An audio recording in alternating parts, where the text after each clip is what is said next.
Assalamualaikum warahmatullahi wabarakatuh. Perkenalkan, nama saya Irwan Dibumulo dengan NIM 083014250013. Saya dari kelas 2E, mata kuliah Teknologi Pendidikan Jasmani. Dan saya akan mempresentasikan tugas teknologi pendidikan yang berjudul Video Based Learning. Video Based Learning adalah metode pembelajaran menggunakan video sebagai media utama. Dalam pendidikan jasmani, video membantu siswa memahami gerakan olahraga dengan lebih jelas karena bisa langsung melihat contoh.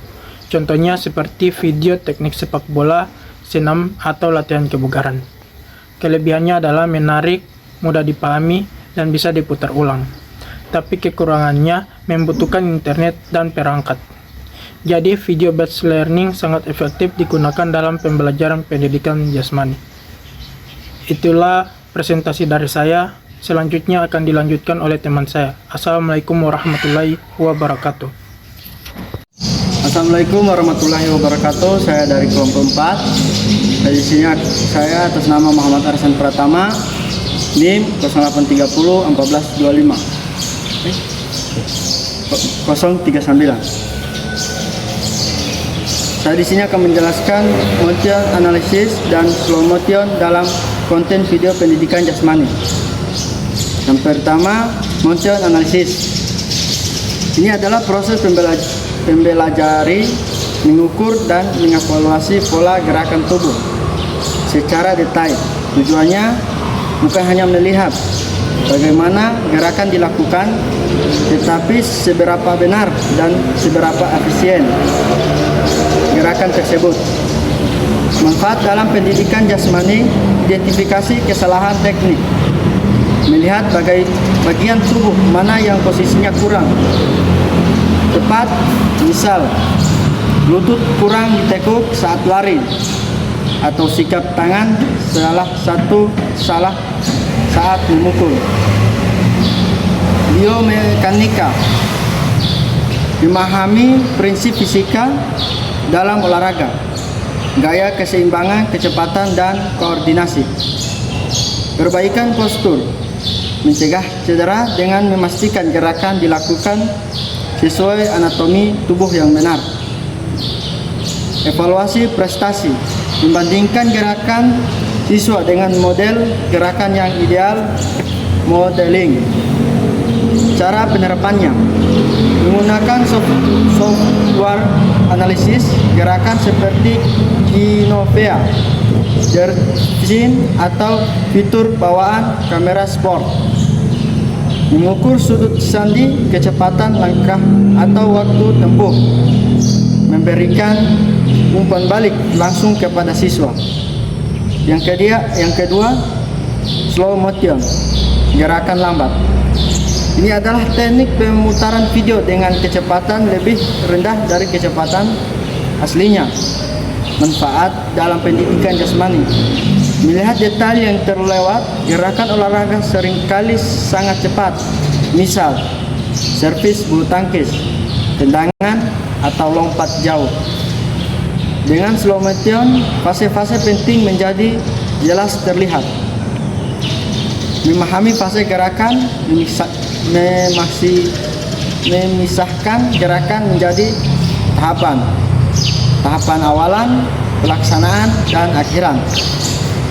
Mudah dipahami siswa bisa melihat secara visual urutan gerakan yang benar tanpa harus membayangkannya saja.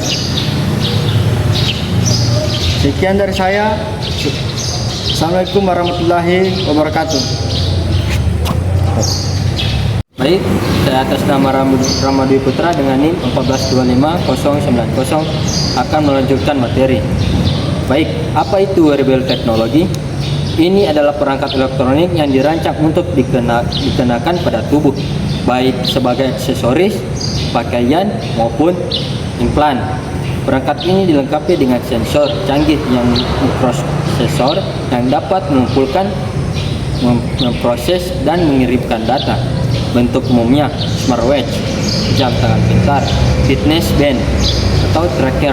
gelang kebugaran, smart ring, cincin pintar, dan keempat pakaian pintar, kelima sepatu pintar, dan terakhir monitor detak jantung. Apa itu business tracking? Ini adalah fungsi atau fitur utama dari banyak perangkat wearable.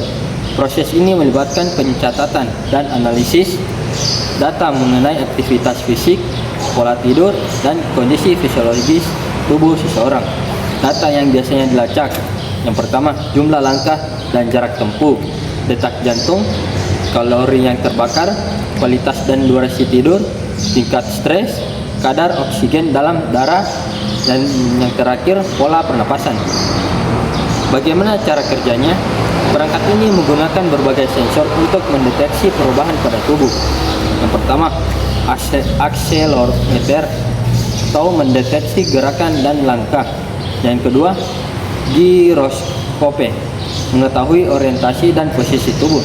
Yang ketiga, sensor optik, memantau detak jantung dengan memancarkan cahaya ke pembuluh darah. Yang terakhir, GPS, melacak rute dan kecepatan saat berolahraga di luar ruangan. Data yang dikumpulkan kemudian dianalisis oleh algoritma dan ditampilkan dalam bentuk grafik atau angka yang mudah dipahami melalui aplikasi di smartphone. Yang keempat, manfaat dalam kehidupan sehari-hari: memotivasi olahraga, memantau kesehatan jantung, meningkatkan kualitas tidur, mencegah cedera, personalisasi program, dan yang kelima, yaitu yang terakhir, contoh perangkat populer: Apple Watch, fitur lengkap integrasi baik dengan sistem Apple. Yang kedua, Samsung Galaxy. Baik, singkatnya, wearable teknologi adalah alatnya, sedangkan fitness tracking adalah fungsinya. Bersama-sama mereka menjadi asisten pribadi yang membantu kita hidup lebih sehat dan sadar akan kondisi tubuh sendiri. Baik, saya atas nama Rui Putra, cukup sekian dan terima kasih. Assalamualaikum warahmatullahi wabarakatuh.